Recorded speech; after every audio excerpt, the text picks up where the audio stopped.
Hello everyone, welcome to Maths Educator. Myself Avnish Patel. We will learn physics with ease. आज हम physics के अंदर chapter number 1 electrostatics का exercise का question number 4 study करने वाले हैं। ठीक है, तो इससे पहले मैं आपको अगेन रिमाइंड करवा देना चाहता हूं कि अगर आप वीडियो देख रहे हैं तो सोते सोते वीडियो मत देखिए, नोट पेन लेके बैठिए, जहां पे भी जरूरत पड़ती है वहां पे आप वीडियो को पॉज कीजिए और अपनी खुद की नोट साथ में प्रिपेयर कीजिए।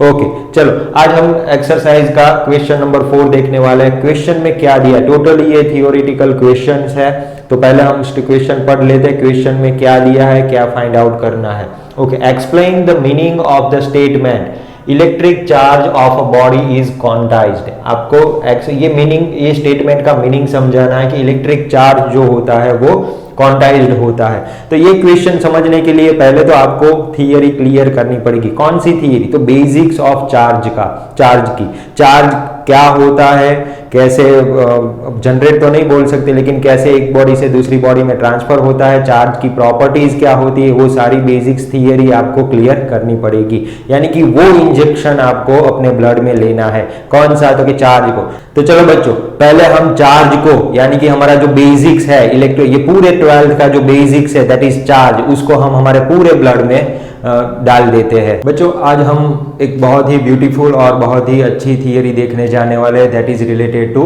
चार्ज। ये पूरे 12th स्टैंडर्ड की बेसिक स्टार्टिंग यहाँ से ही होता है। ठीक है, तो चलो एकदम आसान तरीके से हम ये चार्ज के बारे में स्टडी करते हैं। चार्ज क्या होता है उसके बारे में स्टडी करने की ट्राई करेंगे। तो पहले तो क्वेश्चन आपको हम एवरी टाइम बोलते रहते हैं चार्ज। तो पहला क्वेश्चन वही आता है कि व्हाट इज चार्ज क्या है। तो उसके बारे में हम देख लेते हैं कि पहले तो व्हाट इज चार्ज। ये समझने से पहले चार्ज को हम आसानी से क्यों नहीं समझ पाते हैं, क्योंकि एक तो चार्ज हमें दिखता नहीं है। ठीक है, चार्ज इतना छोटा, इतना स्मॉल पार्टिकल यानी कि इलेक्ट्रॉन और प्रोटॉन के ऊपर रहता है, इसीलिए आपको कुछ इलेक्ट्रॉन और प्रोटॉन आपको वो पार्टिकल्स दिखते नहीं है, इसलिए उसको समझना लिटिल बिट कॉम्प्लिकेटेड हो जाता है। जो चीज आपको दिखती है या तो आप उसको फील कर पाते हो, वो चीज आप आसानी से समझ जाते हो, लेकिन ये चार्ज जो है वो पार्टिकल्स आपको दिखते नहीं है आसानी से, इसीलिए हमें उसको समझना लिटिल बिट डिफिकल्ट होता है। फिर भी हम यहाँ उसको एकदम आसान तरीके से समझने की ट्राई करते हैं। तो चार्ज को समझने से पहले मैं आपको एक समझाना चाहता हूं मास के बारे में। मास के बारे में आपको ऑलरेडी पता है। ठीक है, व्हाट इज मास? मास क्या होता है, कोई बता सकता है? वीडियो पॉज करके आप सोचो कि व्हाट इज मास। ठीक, तो मास आपको पता है कि मास स्टार्ट करने से पहले मैं आपको मैटर के बारे में ऑलरेडी रिवाइंड करवा देना चाहता हूं कि मैटर के बारे में आप ऑलरेडी स्टडी कर चुके हो। पूरे यूनिवर्स में दो चीज आपके पास है, एक तो आपका है मैटर और दूसरा है रेडिएशन। ठीक है, रेडिएशन को दूसरा आप क्या बोल सकते हो? एनर्जी भी बोल सकते हैं।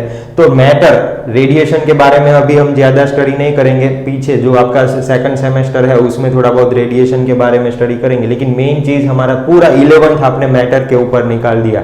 ठीक है, तो मैटर यानी क्या? What is matter? मैटर क्या चीज होती है? जो फिजिकल चीज होती है, फिजिकल जो होता है, फिजिकली आप उसको देख पाते हो या जगह ऑक्यूपाई करता हो या स्पेस ऑक्यूपाई करता हो, वो सारी चीज कौन सी कैटेगरी में आएगी? मैटर के अंदर आएगी। मैं ये पेन बोलता हूँ, पेन इज ऑल्सो मैटर। आपकी ये बोर्ड है तो board is also matter. Mobile आपका इज ऑल्सो मैटर। कोई भी चीज ले लो, ठीक है, जो आपको दिख रही है, ऑल आर मैटर। लेकिन नहीं दिखने वाली चीज में अगर मैं बताना चाहूं, जो माइक्रोस्कोपिक लेवल की बात करें तो कि electron is also come under the matter.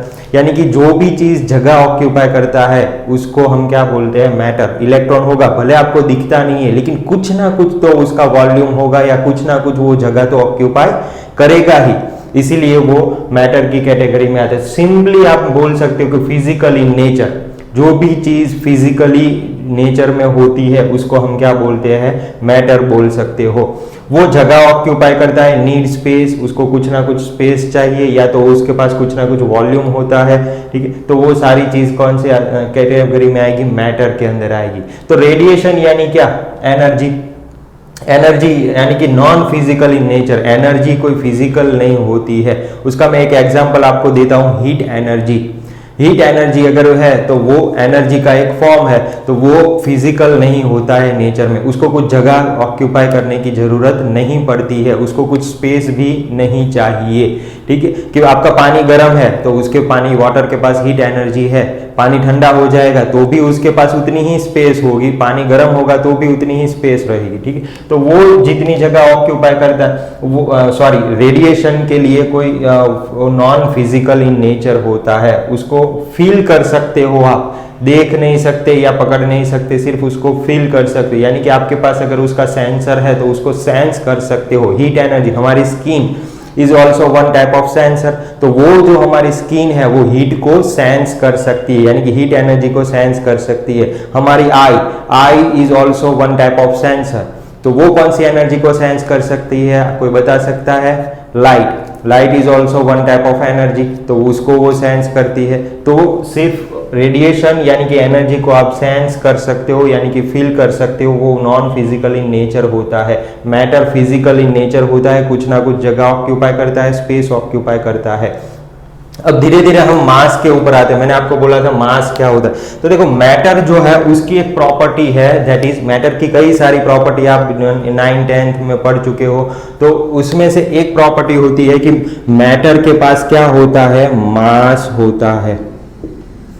Matter के पास क्या होता है, मास होता है। तो यानी कि what is mass? So mass is a property of matter.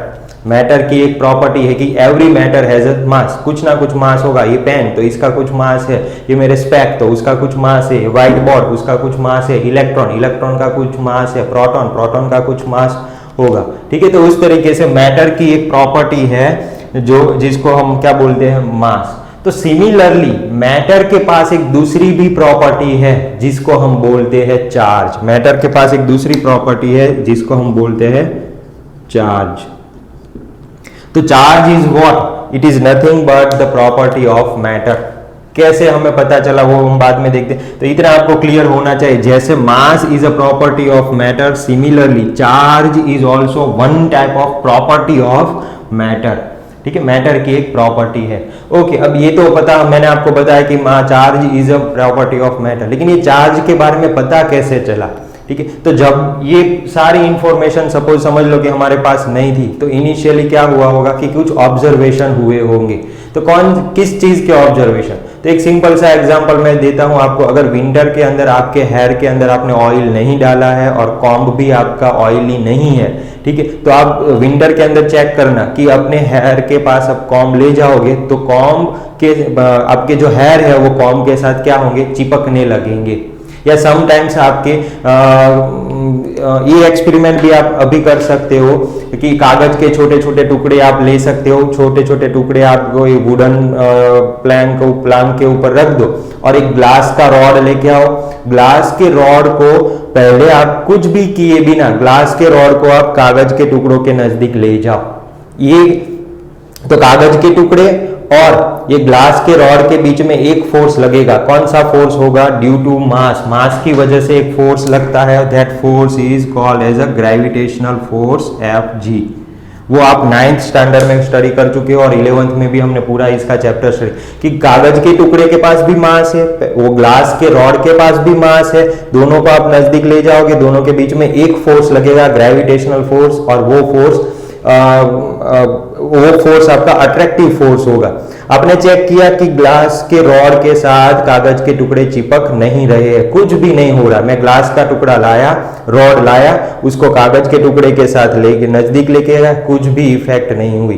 दो चीज के बीच में ग्रेविटेशनल फोर्स लग रहा है, एक तो कागज के टुकड़े और ग्लास के बीच में, लेकिन ये ग्रेविटेशनल फोर्स इतना इफेक्टिव नहीं हो रहा है, इसलिए कागज के टुकड़े ग्लास के रॉड के साथ चिपकेंगे नहीं, ठीक है। और दूसरा फोर्स कौन सा लग रहा है? कागज के टुकड़े और अर्थ के बीच में। अर्थ भी कागज के टुकड़े को पकड़ के रखी हुई है, तो वो भी एक लेकिन अर्थ का ग्रेविटेशनल फोर्स मास ज्यादा होने की वजह से बढ़ गया, इसलिए कागज का टुकड़ा ये इसके साथ चिपक नहीं रहा है।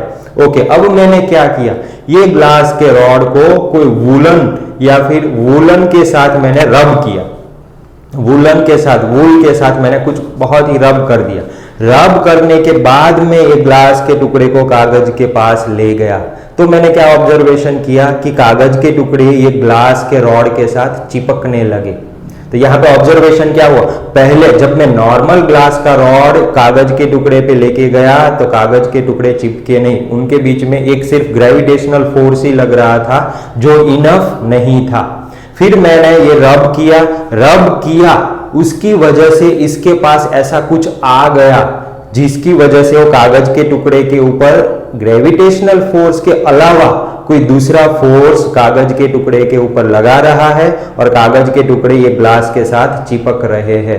ठीक है, कागज के टुकड़े ग्लास के साथ चिपक रहे हैं मींस उसके ऊपर फोर्स लग रहा है, लेकिन ये जो इस बार फोर्स लगा, रब करने के बाद जो फोर्स लगा वो सिर्फ ग्रेविटेशनल फोर्स नहीं था।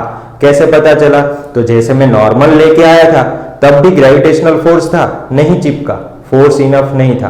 फिर मैंने रब किया, यानी कि कुछ नए टाइप का फोर्स इसमें क्रिएट हो गया, वो फोर्स की वजह से कागज इसके साथ चिपकने लगा।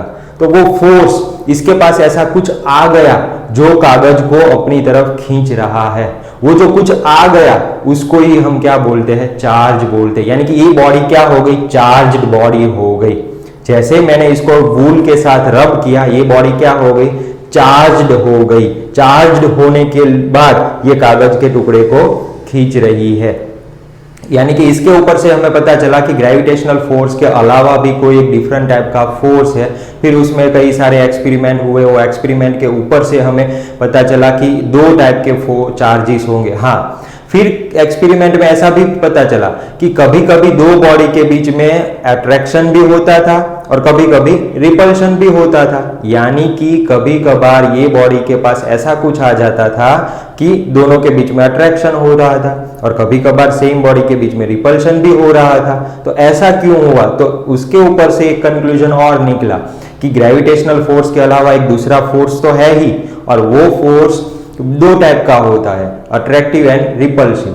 यानी कि बॉडी के पास अगर वो, इसके ऊपर से हमने कंक्लूजन निकाला कि बॉडी पॉजिटिवली चार्ज भी हो सकती है, साथ में नेगेटिवली चार्ज भी हो सकती है। ठीक है, इसके ऊपर दो कैटेगरी हमने बना ली, positive charge and negative charge. जब बॉडी पॉजिटिवली, दो पॉजिटिव चार्ज बॉडी आएगी तो रिपल्शन होगा, दो नेगेटिव चार्ज बॉडी आएगी तो भी रिपल्शन होगा। एक बॉडी पॉजिटिव, एक बॉडी नेगेटिवली चार्ज होगी, दोनों ऑपोजिटली चार्ज है तो दोनों के बीच में अट्रैक्शन होगा। तो ये डिफरेंट एक्सपेरिमेंट के ऊपर से हमें पता चला कि ग्रेविटेशनल फोर्स के अलावा एक दूसरा टाइप का फोर्स होता है। वो फोर्स कब लगता है, जब बॉडी चार्ज्ड होती है तब। बॉडी चार्ज दो तरीके से हो सकती है, एक पॉजिटिवली चार्ज भी हो सकती है, एक नेगेटिवली चार्ज भी हो सकती है। सिमिलर चार्ज बॉडी के बीच में रिपल्शन होगा और ऑपोजिटली चार्ज बॉडी के बीच में अट्रैक्शन होगा। तो यहां तक का आई होप आपको क्लियर हो गया होगा कि what is charge. Charge is a property of matter. अगर बॉडी के पास, मैटर के पास चार्ज आ गया तो फिर उनके बीच में एक डिफरेंट टाइप का फोर्स लगेगा, that is called as a electrostatic force. ठीक है, वो फोर्स आपका अट्रैक्टिव भी होता है और रिपल्स। इसकी वजह से जो फोर्स क्रिएट होगा दैट इज इलेक्ट्रोस्टैटिक फोर्स। मास की वजह से जो फोर्स क्रिएट होगा दैट इज ग्रेविटेशनल फोर्स। ये सिर्फ अट्रैक्टिव टाइप का फोर्स होता है, ये अट्रैक्टिव भी होता है प्लस रिपल्सिव भी होता है, दोनों टाइप का होता है।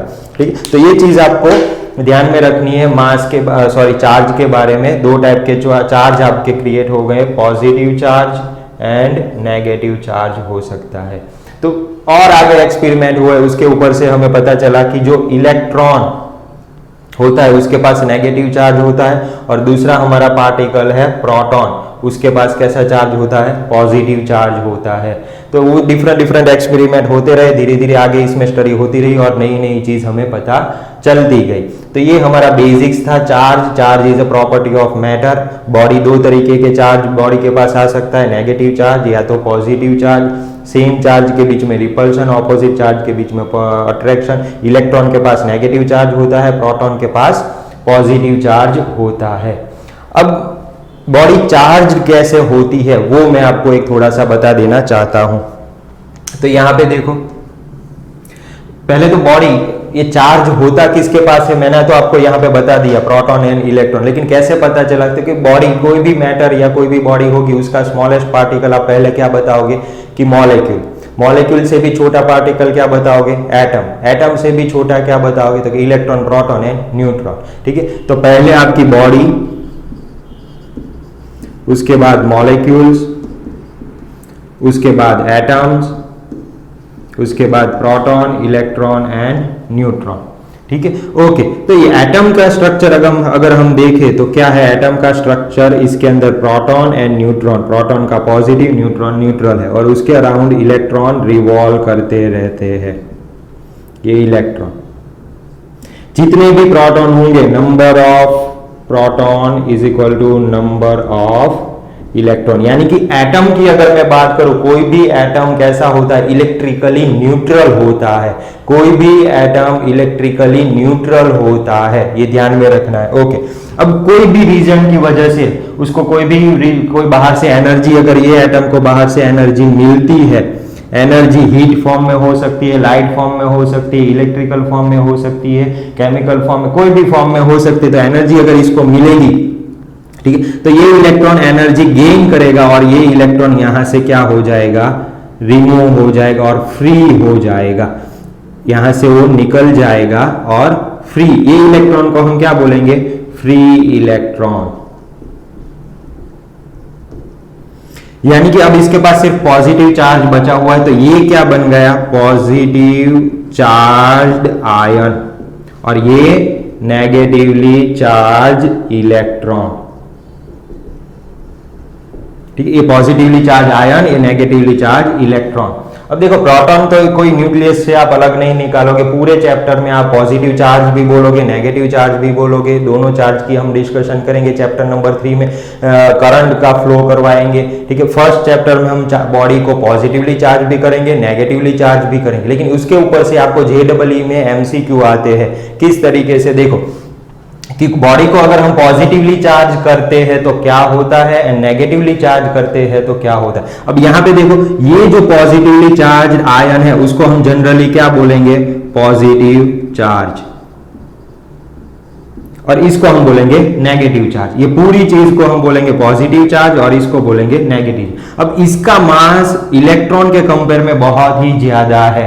ठीक है, इसका मास इलेक्ट्रॉन के कंपेयर में बहुत ही ज्यादा है, इसलिए इसकी मोबिलिटी क्या है, ऑलमोस्ट जीरो। इसकी मोबिलिटी, ये पॉजिटिव चार्ज की मोबिलिटी हम क्या कंसीडर करेंगे, mobility is equal to zero. यानी कि ये मूव हो ही नहीं सकता है, और हो सकता है लेकिन करेगा, मूव होगा ही नहीं, इतना इजीली नहीं होगा। हमारे थ्रू आउट सिलेबस में इतना इजीली पॉजिटिव चार्ज मूव नहीं होगा। तो मूव कौन होगा, सिर्फ इलेक्ट्रॉन ही अपनी एक जगह से दूसरी जगह पे, या एक बॉडी में से दूसरी जगह बॉडी में ट्रांसफर होंगे, तो सिर्फ और सिर्फ इलेक्ट्रॉन ही ट्रांसफर होंगे और कोई चीज ट्रांसफर नहीं होगी। ठीक है, ये चीज आपको ध्यान में रखनी है। ओके, अब मैं दिखाता हूं, इतनी चीज आपको याद हो गई कि पॉजिटिवली चार्ज होता है वो, उसकी मोबिलिटी जीरो, वो इजीली मूव नहीं होता है। नेगेटिव चार्ज इलेक्ट्रॉन होते हैं, वो आपके इजीली मूव होते हैं, एक बॉडी में से दूसरी बॉडी में, या एक जगह से दूसरी जगह पे कौन मूव होता है, सिर्फ इलेक्ट्रॉन मूव होता है। ओके, अब हम बॉडी को चार्ज करते हैं।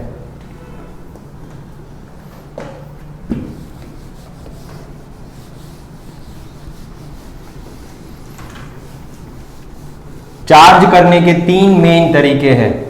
चार्ज, बॉडी को चार्ज करने के 3 बेसिक मेथड्स है। पहली मेथड है रबिंग, फिर दूसरी conduction and third one induction. पहले मैं आपको बॉडी को चार्ज कैसे करते हैं या इसका चार्ज का मोशन कैसे होता है। पहली मेथड आपकी है रबिंग।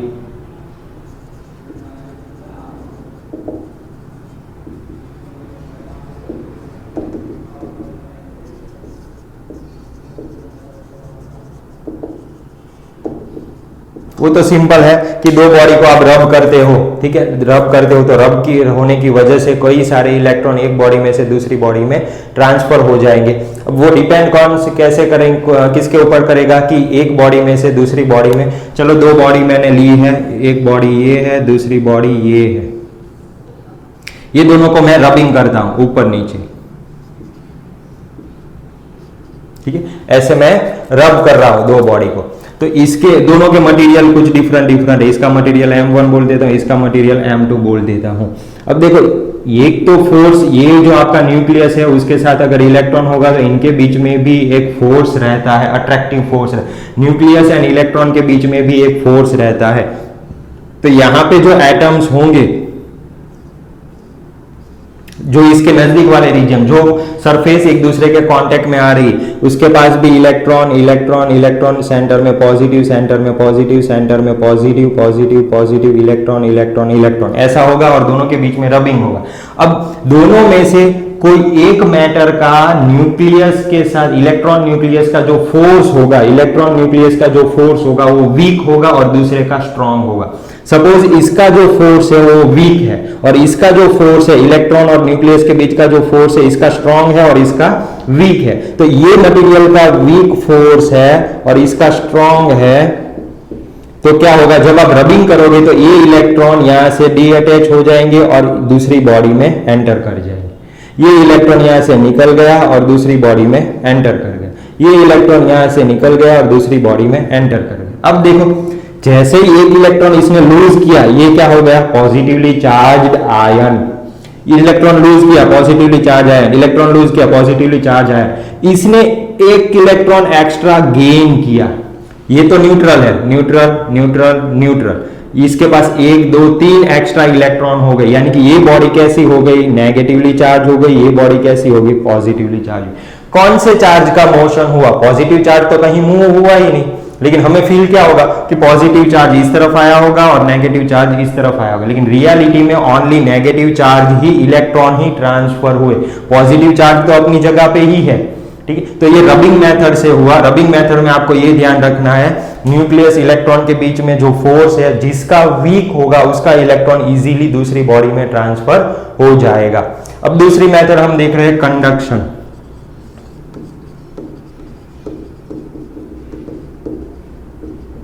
एक मैं न्यूट्रल बॉडी ले रहा हूं,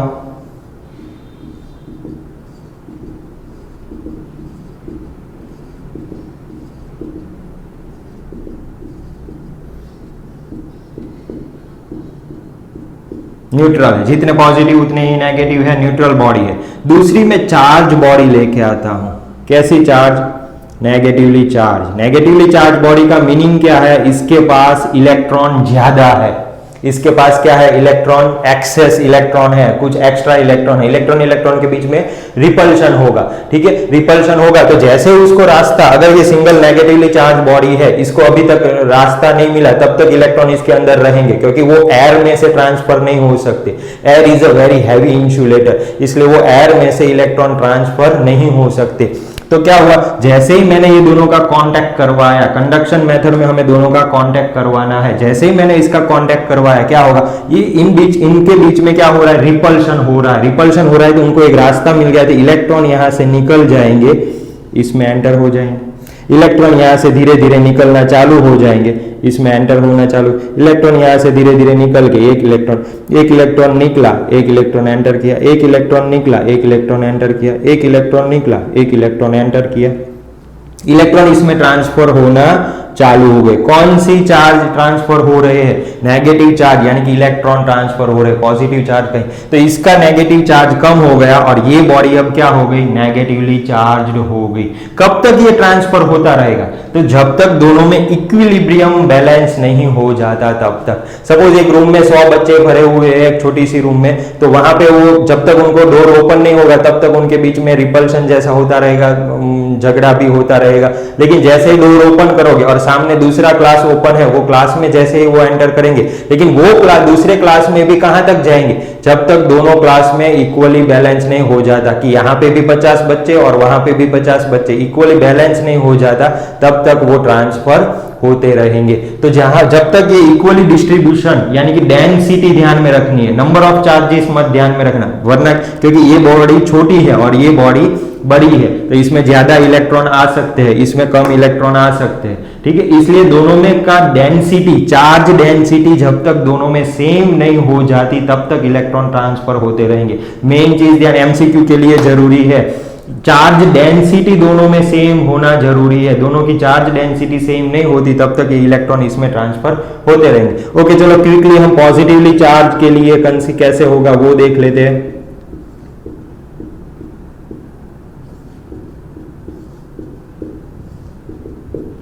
मैं अब पॉजिटिवली चार्ज बॉडी लेके आया हूं,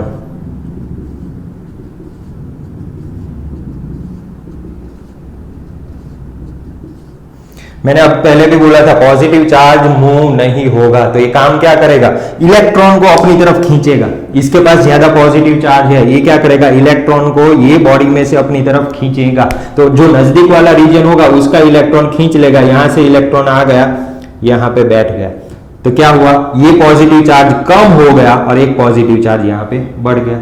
इसकी पॉजिटिव, क्योंकि ये नेगेटिव पॉजिटिव क्या हो गया, न्यूट्रल हो गए, और इसने इलेक्ट्रॉन लूज किया तो ये क्या बन गया, पॉजिटिव चार्ज बन गया। ओके, अब क्या होगा, और एक इलेक्ट्रॉन यहां से निकल के इसके पास बैठ गया, तो हमें कैसा फील होगा कि पॉजिटिव चार्ज यहां पे ट्रांसफर हुआ, लेकिन रियलिटी में तो सिर्फ नेगेटिव चार्ज ही इसमें आए, इलेक्ट्रॉन इसने लूज किया। अब देखो इलेक्ट्रॉन की, पहले में इलेक्ट्रॉन इस तरफ जा रहे थे, इसमें इलेक्ट्रॉन इस तरफ आ रहे हैं, तो देखो इलेक्ट्रॉन ये लूज किया। अब क्या होगा, ये जो चार्ज है वो खिसक के यहां पे आ जाएगा, ये चार्ज खिसक के यहां पे आ जाएगा, तो ये अगेन दूसरे चार्ज को, ये चार्ज जो है वो खिसक के यहां पे आ जाएगा, ये चार्ज खिसक के यहां पे आ जाएगा, अगेन ये इलेक्ट्रॉन को खींचेगा तो ये इलेक्ट्रॉन इसमें बैठ जाएगा, ये इलेक्ट्रॉन निकल के इसमें बैठ जाएगा। तो इसमें देखो 4 पॉजिटिव चार्ज इंक्रीज हो गए, इसमें 4, अब ये तो नेगेटिव पॉजिटिव न्यूट्रल हो गया, negative positive neutral, negative positive neutral, negative positive neutral, तो इसमें 4 पॉजिटिव चार्ज कम हो गया, इसमें 4 पॉजिटिव चार्ज इंक्रीज हो गए। ये बॉडी कैसी हो गई, पॉजिटिवली चार्ज, ये बॉडी कैसी हो गई, नेगेटिवली चार्ज।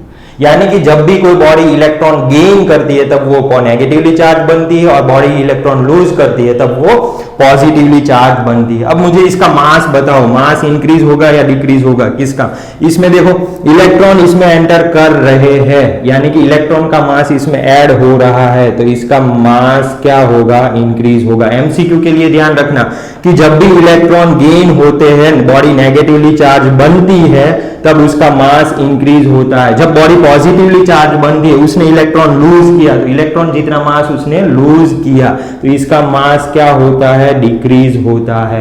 समझ में आया? तो ये कंडक्शन मेथड थी, कैसे पॉजिटिवली चार्ज बनती है, कैसे नेगेटिवली चार्ज बनती है। सिर्फ इलेक्ट्रॉन का मोशन होता है, पॉजिटिव चार्ज बनती है तो इलेक्ट्रॉन लूज होता है, नेगेटिवली चार्ज बनती है इलेक्ट्रॉन गेन होता है, नेगेटिवली चार्ज बॉडी का मास इंक्रीज, पॉजिटिवली चार्ज बॉडी का मास डिक्रीज होता है।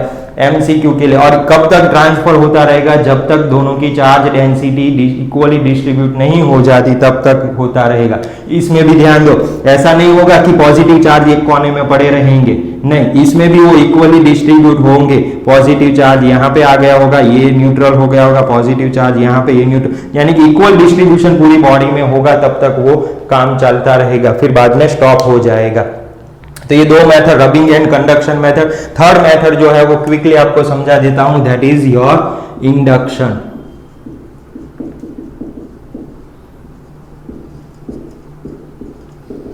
कंडक्शन मेथड में हमें टच करवाना है, इंडक्शन मेथड में हमें टच नहीं करवाना है।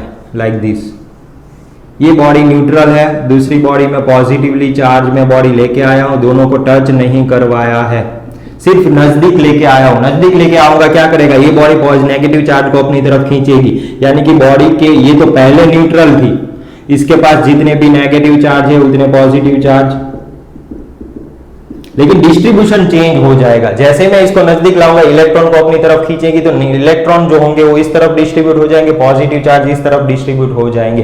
पूरी बॉडी अभी भी न्यूट्रल ही है, पूरी होल बॉडी की अगर मैं बात करूं तो अभी भी कैसी है, न्यूट्रल है। अब हमें क्या करना है, अब ये जो बॉडी है उसको अर्थ के साथ कनेक्ट करना है, ग्राउंडिंग करना है या अर्थिंग करना है। Earth is a source of electron, उसमें से इलेक्ट्रॉन अगर उसको पॉसिबिलिटी होगी तो इलेक्ट्रॉन अपनी तरफ खींचेगा भी, और अगर पॉसिबिलिटी होगी तो इलेक्ट्रॉन को उसको ट्रांसफर भी कर सकता है। तो यहाँ पे देखो ये पॉजिटिव चार्ज है, ये पॉजिटिव चार्ज काम क्या करेंगे, अर्थ के अंदर से इलेक्ट्रॉन को अपनी तरफ खींचने का काम करेंगे।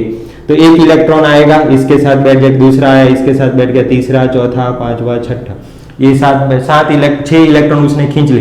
ये तो पॉजिटिव नेगेटिव क्या हो गया, न्यूट्रल हो गया, positive negative neutral, positive negative neutral, positive negative neutral, positive negative neutral, positive negative neutral.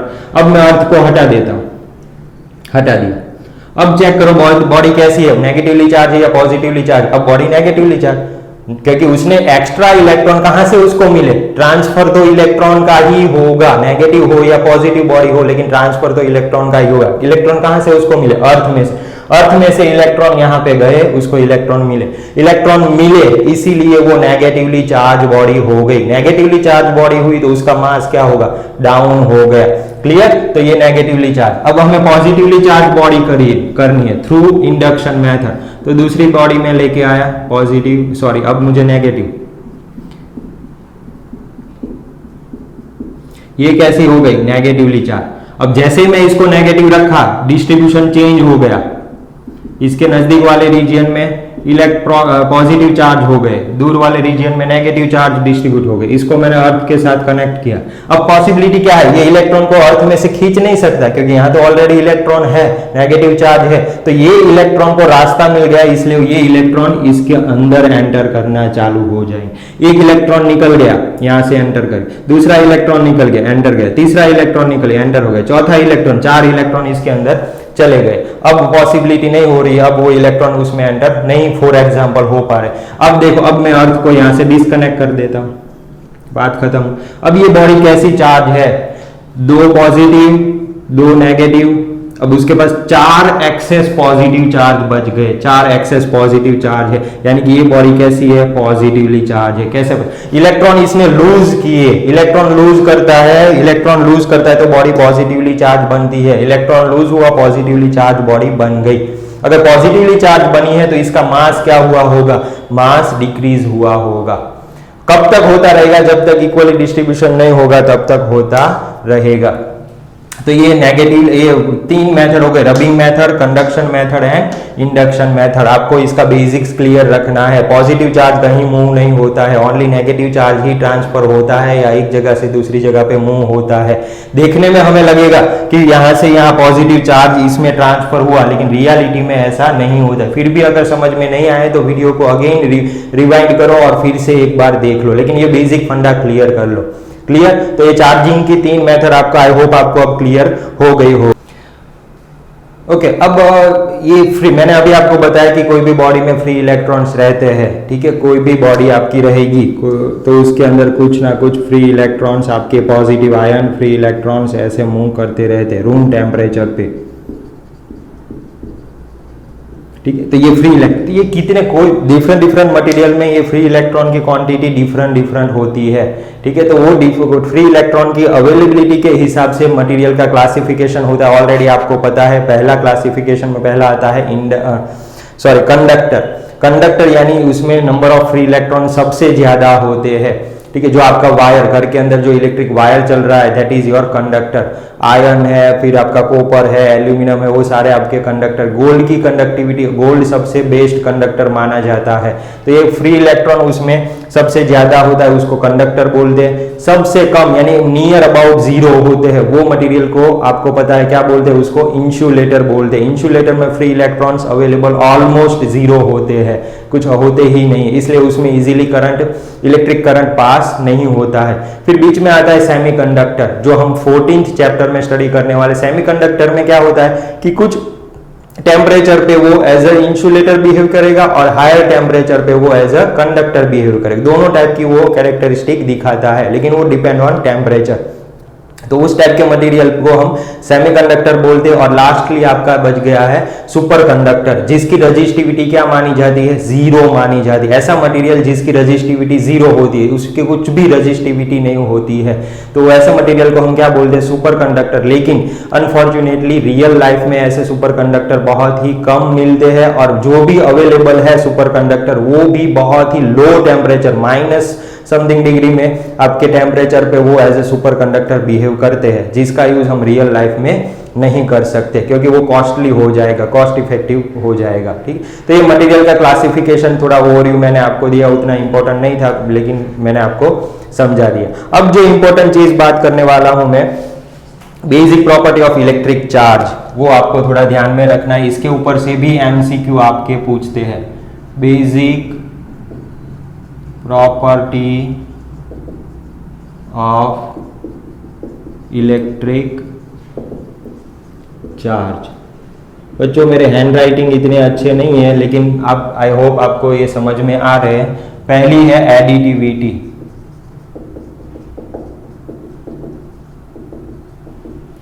क्या होता है एडिटिविटी, कि नॉर्मल जो आपके अलजेब्रा के रूल्स है कि चलो मैं बोलता हूँ 5 + 2 कितना हुआ तो आप बोलोगे 7, 5 - 2 कितना हुआ तो आप बोलोगे 3, -5 + 2 कितना हुआ -3, -5 - 2 कितना हुआ -7। तो ये हमारे एल्जेब्रिक रूल्स है जो हम नॉर्मल हमारी डे टू डे लाइफ में यूज करते हैं। बस सेम ही रूल्स का, एल्जेब्रिक रूल्स का यूज करके आप दो चार्ज का एडिशन भी कर सकते हो। कैसे, मैं बोल रहा हूं कोई एक बॉडी है, उसके अंदर 5 पॉजिटिव चार्ज है और 2 नेगेटिव चार्ज है, तो ये बॉडी का नेट चार्ज कितना है, तो आप क्या बोलोगे कि दोनों का एडिशन 5 - 2 = 3 कूलम जितना उसका चार्ज, लेकिन कैसा +3 कूलम। दूसरी बॉडी मैंने ली, उसमें बताया -5 कूलम एंड दूसरा चार्ज है -2 कूलम, तो इसका नेट चार्ज ये बॉडी का कितना है -5 - 2 = -7 कूलम। तीसरी एक बॉडी मैंने ली -5 + 2 है, दो डिफरेंट चार्जेस है, उसका नेट चार्ज कितना है, तो -5 + 2 यानी कि -3 कूलम। तो इस तरीके से आप एडिशन कर सकते हो। दूसरी प्रॉपर्टी जो बहुत ही इंपॉर्टेंट है और थोड़ी बहुत नई भी है आपके लिए, दैट इज क्वांटाइजेशन।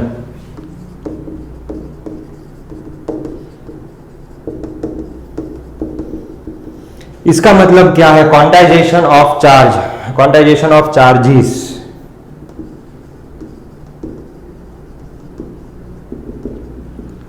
इसका मतलब क्या है, क्वांटाइजेशन ऑफ चार्जेस, यानी कि अब मुझे बताओ स्मॉलेस्ट पार्टिकल, कोई भी अभी तक आपको जो पता हो स्मॉलेस्ट पार्टिकल आपके पास कौन सा है, एक तो है इलेक्ट्रॉन और दूसरा है प्रोटॉन। लेकिन इलेक्ट्रॉन कैसा, आप ऐसे ही बोल सकते हो कि 1 इलेक्ट्रॉन या 2 electron, 3 electron, 4 electron, 1 proton, 2 proton, 5 proton, 10 proton, ऐसे इंटीजर में ही ले सकते हो। डेसिमल में या फ्रैक्शन में ऐसे हम नहीं बोलते कि 1.5 इलेक्ट्रॉन, एक फुल इलेक्ट्रॉन और दूसरा आधा इलेक्ट्रॉन, नहीं, आधा इलेक्ट्रॉन जैसा कोई कंसेप्ट होता नहीं है। सपोज ये बनाना आप लेते हो, ठीक है, तो आधा बनाना आप कर सकते हो, लेकिन यहाँ पे इलेक्ट्रॉन या प्रोटॉन को आधा इलेक्ट्रॉन या आधा प्रोटॉन नहीं कर सकते, होगा तो कंप्लीटली फुल 1 इलेक्ट्रॉन ही होगा, या 2, 3, 4, 5। तो अगर 1 इलेक्ट्रॉन के ऊपर का जो चार्ज हम लेते हैं वो कितना होता है, 1.6 × 10⁻⁻19 कूलम। लेकिन इलेक्ट्रॉन के पास नेगेटिव होगा, प्रोटॉन के पास +1.6 × 10⁻⁻19 कूलम जितना चार्ज प्रोटॉन के पास और इतना चार्ज इलेक्ट्रॉन के पास होता है। ठीक है, अगर ज्यादा इलेक्ट्रॉन होंगे, 25 इलेक्ट्रॉन होंगे तो 25, 2 इलेक्ट्रॉन है, ठीक है, तो टोटल चार्ज कितना होगा, 2 × 1.6 × 10⁻⁻19। 3 इलेक्ट्रॉन होंगे तो 3 × 4 इलेक्ट्रॉन होंगे तो 4 × लेकिन इलेक्ट्रॉन है तो माइनस, प्रोटॉन होंगे तो प्लस, यानी कि चार्ज आपका किसके मल्टीपल में, charge is always in a multiple, integer multiple of 1.6 × 10⁻⁻19। Charge is always in integer multiple of 1.6 × 10⁻⁻19। इसके इंटीजर, यहाँ पे ऑलवेज इंटीजर नंबर ही होगा, -∞ से लेके प्लस, लेकिन इंटीजर होगा, कोई कभी भी फ्रैक्शन में या डेसिमल में ये पॉइंट नहीं होगा, चार्ज नहीं होगा। ठीक है, तो ये चीज आपको ध्यान, quantization of charges means the charge, total charge is always in a integer multiple of 1.6 × 10⁻⁻19। आधा इलेक्ट्रॉन या 1.5 इलेक्ट्रॉन, 3.5 इलेक्ट्रॉन या 2.2 इलेक्ट्रॉन, ऐसा कुछ होता नहीं। अगर मैं उसको ग्राफ के फॉर्म में रिप्रेजेंट करूं तो ऐसे होगा कि 0 इलेक्ट्रॉन है तो 0 चार्ज, अगर 1 इलेक्ट्रॉन है तो 1 इलेक्ट्रॉन के पास कितना चार्ज होता है, 1.6 × 10⁻⁻19। फिर 2 इलेक्ट्रॉन हो गए, यहां पे नंबर ऑफ इलेक्ट्रॉन ये एक्सिस, और यहां पे चार्ज, 2 इलेक्ट्रॉन अगर हो गए तो वहां पे चार्ज कितना होगा, 2 × 1.6 × 10⁻⁻19। फिर 3 इलेक्ट्रॉन हो गए तो 3 इलेक्ट्रॉन के पास चार्ज कितना होगा, ऐसे स्टेप बाय स्टेप ही हो सकता है, 3 × 1.6 × 10⁻⁻19। तो ये क्वांटाइजेशन यानी कि एक स्टेप में ही आपके चार्ज हो सकते हैं, इसके बीच का कोई चार्ज नहीं हो सकता। 1.6 × 10⁻⁻19 के बाद तुरंत ही 2 × 1.6, उसके बाद 3 × 1.6, उसके बाद 4 × 1.6, यानी कि इंटीजर मल्टीपल ऑफ 1.6 के फॉर्म में ही होगा, आधा चार्ज जैसा कुछ होता नहीं है। तो that is your quantisation of charges. और उसको generalise, total Q = N × E, plus और माइनस, ये आपको फॉर्मूला याद। Total charge is equal to number of electron या तो number of proton into E, यानी E is equal to 1.6 into 10⁻⁻19। इलेक्ट्रॉन है तो माइनस, प्रोटॉन है तो प्लस आपका। तो ये चीज आपको ध्यान में रखनी है। इसके ऊपर से हम एक्सरसाइज का एक क्वेश्चन भी सॉल्व करने वाले हैं। उसके बाद की जो प्रॉपर्टी आती है that is conservation of charges. इसको मैं निकाल दे रहा हूं। थर्ड नंबर,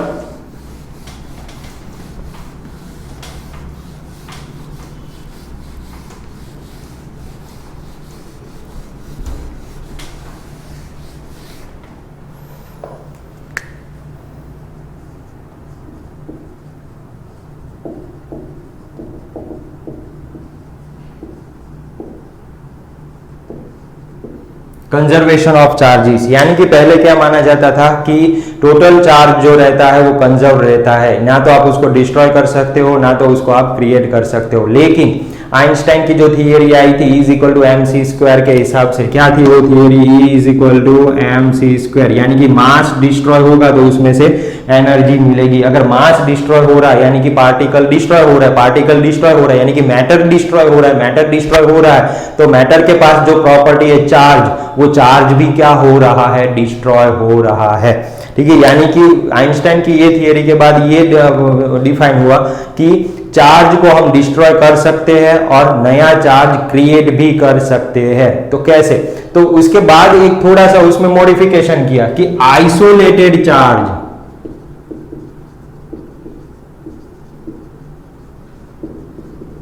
कैन नॉट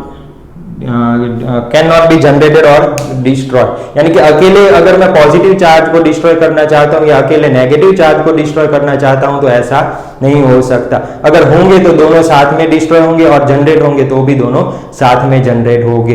इसीलिए पहले कंजर्वेशन ऑफ चार्ज, यानी कि चार्ज को आप डिस्ट्रॉय नहीं कर सकते या तो क्रिएट नहीं कर सकते। लेकिन आइंस्टाइन ने ये थियरी दी, उसके बाद थोड़ा सा उसमें मॉडिफाई किया कि आइसोलेटेड चार्ज को आप क्रिएट नहीं कर सकते या तो डिस्ट्रॉय नहीं कर सकते। दोनों चार्ज में होगा तो एक ही साथ होगा, या तो दोनों साथ में डिस्ट्रॉय होंगे या तो दोनों साथ में क्रिएट होंगे। अकेला आइसोलेटेड चार्ज आप क्रिएट या डिस्ट्रॉय नहीं कर सकते। उसके बाद जो लास्ट आपका बचता है that is m is equal to fourth, m is equal to M not upon under root of 1 minus V square upon C square, V square upon C square. यानी कि जो मास है वो स्पीड के साथ चेंज होता है। देखो ये फॉर्मूला है, मास किसके ऊपर डिपेंड, ये v यानी velocity of particle and c यानी वेलोसिटी ऑफ लाइट। लाइट की वेलोसिटी 3 इंटू 10⁸ मीटर पर सेकंड जितनी होती है। अगर आपका ऑब्जेक्ट, लेकिन बड़ा ऑब्जेक्ट, आप उतनी लाइट की स्पीड के नजदीक, जनरली ये लाइट के कंपेयर में ये जो portion V square upon C square होता है उतनी स्पीड तक आप पहुंच ही नहीं पाते हो। जनरली ये क्या होता है? जीरो के अराउंड होता है। इसलिए यहाँ पे जीरो रखते तो 1 माइनस 0 1 का अंडर रूट 1, यानी कि m इज इक्वल टू आपका क्या रहता है? m not. लेकिन मैं इलेक्ट्रॉन की बात करूं, इलेक्ट्रॉन को आप लाइट की स्पीड के नजदीक पहुंचा सकते हो। ठीक है, तो अगर इलेक्ट्रॉन आपका लाइट की स्पीड के नजदीक पहुंचता है यानी कि ये जो स्पीड है बहुत ही ज्यादा इंक्रीज हो गई पार्टिकल, अगर ये इंक्रीज हुई तो ये क्वांटिटी नियर अबाउट कहां पहुंचने वाली है? 1 के नजदीक पहुंचेगी। अगर ये 1 के नजदीक पहुंचेगी तो 1 माइनस 1 0 होगा, नीचे 0 हुआ तो मास बहुत इंक्रीज हो, यानी कि mass is proportional to velocity हो जाएगा। जैसे जैसे वेलोसिटी इंक्रीज होगी उसका मास क्या होता जाएगा? बढ़ता जाएगा। पहले देखो वेलोसिटी कम थी तो मास m नॉट था, अब वेलोसिटी बढ़ गई बढ़ गई बढ़ गई, ये c के नजदीक पहुंच गई तो ये रेशियो 1 के नजदीक पहुंच गया। 1 माइनस 1 0 0 अंडर रूट 0, यानी उसका भी अब नीचे 0 आ रहा है, m नॉट अपॉन 0, यानी कि ये कहां पहुंच गया? इन्फिनिटी। मास बहुत बढ़ गया। जैसे जैसे ये क्वांटिटी बढ़ती जाएगी ये मास इंक्रीज होता जाएगा। यानी कि इसके ऊपर से सिंपल इतना याद रखना है, मास जो आपकी मैटर की प्रॉपर्टी है वो किसके ऊपर डिपेंड कर रही है? स्पीड ऑफ द पार्टिकल के ऊपर डिपेंड कर रही है। But charge does not depend on speed, charge does not depend on speed of particle. Matter की दूसरी जो प्रॉपर्टी है दैट इज चार्ज, वो स्पीड पार्टिकल की स्पीड के ऊपर डिपेंड नहीं करता है, मास डिपेंड करता है। स्पीड चेंज होगी तो मास चेंज हो सकता है, लेकिन बड़े ऑब्जेक्ट के लिए वो ये स्पीड दोनों का कंपैरिजन नहीं होता। बड़े ऑब्जेक्ट के लिए ऑलमोस्ट ये जीरो ही आता है, इसलिए हमें वो मास हम डिफ्रेंशिएट नहीं कर सकते। लेकिन जो छोटे पार्टिकल लाइक इलेक्ट्रॉन होते हैं, प्रोटॉन होते हैं, मेनली इलेक्ट्रॉन के लिए अगर उसकी स्पीड इतनी आपने बढ़ा दी कि लाइट के स्पीड के नजदीक पहुंच गया तो उसका मास चेंज हो सकता है, उसका मास इंक्रीज हो सकता है। इंक्रीज होगा यानी कि पार्टिकल हैवी हो सकता है। लेकिन चार्ज आपका स्पीड के ऊपर डिपेंड नहीं करता है, उससे चार्ज को कुछ भी इफेक्ट नहीं होती। तो ये चार प्रॉपर्टी आपको ध्यान में रखनी है, और आगे का जो भी मैंने आपको समझाया वो मेनली एमसीक्यू, जेईई नीट के एमसीक्यू के लिए या बोर्ड के एग्जाम के एमसीक्यू के लिए बहुत ही 1 मार्क क्वेश्चन के लिए बहुत ही इंपॉर्टेंट चीज है। ठीक है, तो अगर अभी भी आपको समझ में नहीं आए तो आप वीडियो को एक बार फिर से देखो, धीरे धीरे पॉज करते करते, और अपनी खुद की नोट बनाते जाओ। क्लियर? तो बच्चों आई होप आपको ये थियरी समझ में भी आई होगी और सारे पॉइंट्स बेसिक्स भी आपके क्लियर हो गए होंगे, आपने अपनी खुद की नोट भी बना ली होंगी। अभी भी वीडियो में कुछ डाउट है, समझ में नहीं आया है, तो वीडियो को अगेन रिवाइंड करके उसको फिर से देखो, खुद की नोट प्रिपेयर करो, और फिर भी कुछ डाउट हो रहा है तो आप मेरे कमेंट बॉक्स में भी कमेंट करके उसको समझ सकते हो। अब ये थियरी आपको समझ में अगर आ गई है तो फिर ये क्वेश्चन अब मुझे समझाने की कुछ जरूरत मुझे नहीं लग रही है, क्योंकि अब ये क्वेश्चन का आंसर आप खुद से दे सकते हो। आपने क्या पढ़ा था थियरी के अंदर कि जो चार्ज होता है वो चार्ज कौन से पार्टिकल के पास होता है? इलेक्ट्रॉन या तो प्रोटॉन के पास होता है। इलेक्ट्रॉन को आप आधा इलेक्ट्रॉन नहीं कर सकते, वो स्मॉलेस्ट पार्टिकल हमारे पास जो है that is your electron. So electron को आप आधा या उसका कुछ डिवीजन आगे नहीं हो सकता, यानी कि एक इलेक्ट्रॉन के पास 1.6 इंटू 10⁻⁹ कूलम जितना चार्ज होता है। तो क्वांटाइजेशन का मीनिंग क्या था? The charge should be in a integer multiple of, the charge should be in an integer multiple of 1.6 into 10⁻⁹ plus और माइनस हो सकता है। E यानी क्या है? E is equal to 1.6 into 10⁻⁹ coulomb, इसके इंटीजर मल्टीपल में ही हो सकता है, यानी कि ये पहले क्वेश्चन का आपका आंसर आप अब खुद भी लिख सकते हो। अब दूसरा जो क्वेश्चन है बी सेक्शन, उसमें क्या बोला हुआ है? Why can one ignore quantization of electric charge when dealing with macroscopic. Macroscopic यानी क्या? बड़ा, ठीक है। माइक्रो यानी एकदम स्मॉल लेवल पे जो आप देख नहीं सकते, वहां की बात अगर कर रहे तो माइक्रोस्कोपिक। अगर कोई बॉडी की बात, बड़ी बॉडी या कोई स्फीयर या कोई शीट के बारे में बात करें, उसके ऊपर कुछ चार्ज है, वैसे कुछ हम डिस्कशन कर रहे हैं, यानी कि बॉडी आपकी बड़ी है जिसको आप देख पा रहे हो, उसके ऊपर के चार्ज के बारे में, यानी कि माइक्रोस्कोपिक चार्जेस के बारे में बात हम करते, तब हम क्वांटाइजेशन को क्या करते हैं? इग्नोर कर सकते हैं। तो ऐसा क्यों? तो उसके लिए एक एग्जाम्पल मैं आपको समझाना चाहता हूं कि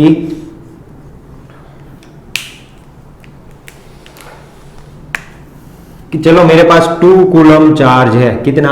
2 कूलम जितना चार्ज है। तो ये चार्ज के लिए कितने इलेक्ट्रॉन की जरूरत पड़ेगी?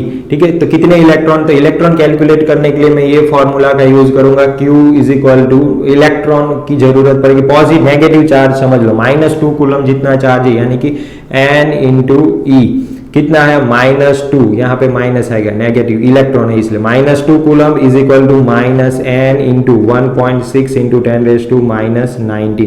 इसको मैं नीचे जाने देता हूँ, minus minus plus, number of electron is equal to 2 divide by 1.6 into 10⁻⁻⁹। ये -19 को ऊपर जाने देता हूँ, 1.6 इंटू 10⁻⁹, यानी कि अप्रोक्सीमेटली मैं, चलो इसको मैं 1 कंसिडर कर भी लूँ, ठीक है। 1 कंसीडर नहीं करता हूं, हमें इसका डिवीजन ही करना पड़ेगा। 10 डिवाइड बाई 8 यानी कि 5 डिवाइड बाई 4 इंटू 10⁻⁹, 5 1 जा 5 2 5 इंटू 10⁻⁹ इलेक्ट्रॉन्स। 2 कूलम अगर हमने चार्ज लिया तो उसमें कितने सारे इलेक्ट्रॉन्स होंगे? इतने। इसका अगर मैं लिखना चाहूँ तो 1 2 5 1 2 3 4 5 6 7 8 9 10 ऐसे कितने जीरोस पीछे लगेंगे, 2 यहां से निकल गए यानी कि 17 जीरो टोटल पीछे लगेंगे, इतने सारे इलेक्ट्रॉन्स। अब इतनी ज्यादा क्वांटिटी, सिर्फ 2 कूलम चार्ज में इतने number of billions of electrons ये हो गए, इसको काउंट करना भी हमारे लिए डिफिकल्ट हो रहा है। सिर्फ 2 कूलम चार्ज में इतना सारा इलेक्ट्रॉन्स है, तो इतने बिलियंस ऑफ इलेक्ट्रॉन्स में अगर कोई हम कैलकुलेशन में, रियलिटी में तो आधा होता ही नहीं है, लेकिन कैलकुलेशन में अगर हमारा कोई आधा इलेक्ट्रॉन कैलकुलेट हो रहा है तो उसमें कुछ दिक्कत नहीं है, आधा या 0.2 तो उसको हम इग्नोर कर सकते हैं। लेकिन कब, जब आपकी बॉडी चार्ज मैक्रोस्कोपिक या बड़ी बॉडी के बारे में बात करें। लेकिन मैं अगर 2 इलेक्ट्रॉन या 3 इलेक्ट्रॉन ऐसे माइक्रोस्कोपिक लेवल पे बात करता हूं कि 1000 इलेक्ट्रॉन 2000 इलेक्ट्रॉन ऐसे बात कर रहा हूं, तो उस टाइम पे हम उसको इग्नोर नहीं कर सकते। इसलिए जब भी मैक्रोस्कोपिक की बात हम करें तब वैसे क्वांटाइजेशन को हम इग्नोर कर सकते। क्वांटाइजेशन यानी क्या कि आपका चार्ज पॉइंट यानी कि इलेक्ट्रॉन आधा नहीं हो सकता, 1 इलेक्ट्रॉन 2 इलेक्ट्रॉन यानी कि charge is always in a integer multiple of 1.6 × 10⁻⁻19। ठीक है, तो आई होप आपको ये क्वेश्चन समझ में आ गया होगा। और मेन चीज जो आपकी थियरी, आपने जो एक इंजेक्शन आज चार्ज के बारे में जो आपके ब्लड में अभी फ्लो कर रहा है वो लिया है, वो आपको अच्छी तरीके से समझ में आ गया होगा। वो समझना जरूरी है क्योंकि उसके ऊपर से आपका JEE या नीट या फिर बोर्ड की एग्जाम में MCQ या 1 मार्क्स के क्वेश्चन आपको पूछे जा सकते हैं। मेनली बॉडी को चार्ज कौन सी मेथड से करते हैं, फिर उसकी प्रॉपर चार्ज की प्रॉपर्टी के बारे में, तो वो सारे पॉइंट्स आपको आई होप क्लियर हो गए होंगे। ठीक, चलो बच्चों आज के लिए इतना रखते हैं। Thank you, goodbye, take care, see you soon.